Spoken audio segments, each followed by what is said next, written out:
Let's bring in John Ricciardi, Head of Global Asset Allocation at Merian Global Investors. John, good morning to you and welcome back to the programme. I mean, interesting that you make the point in your notes that even if we don't get further stimulus, it doesn't matter for fourth quarter asset prices because we're much more focused on the market fundamentals at this point. Just walk us through that argument then and why that could be positive or negative for asset prices.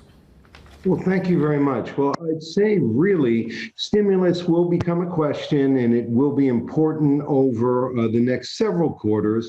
But whatever has been done probably until the election, which is, getting on just a few weeks away now, will be a next year event as far as the economic outcomes are concerned. And what we really have to deal with right now is what's happened over the last 6 months during this great contraction that we had everywhere around the world, and how the global economy is going to respond really through the end of the year to the kind of flood of monetary and fiscal policies that have been put out to support it. And we do model this. We model 30 countries around the world, and they're very short-term and they're more medium-term responses to the kind of stimulus that we've had. And it's coming up very, very positive.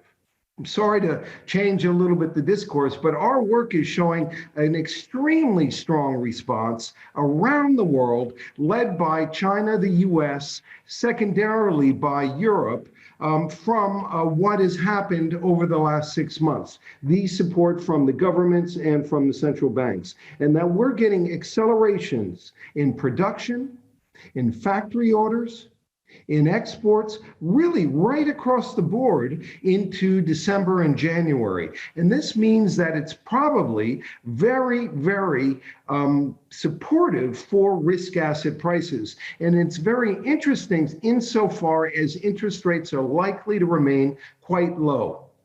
They do have the backing of the central bank, and we have to say that such producer prices, goods prices are likely to remain quite slightly negative and stable, and that consumer prices look to be just a little bit off the bottom of the 1%, 1 to 2%. So you get an unusual situation where bond markets are quite stable, interest rates are quite low, inflation is extremely low, but you have a very strong economic recovery.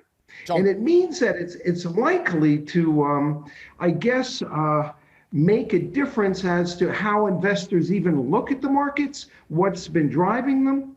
I would say that given the flood of liquidity and fiscal stimulus, it looks as if, first of all, they've managed to keep the financial system intact.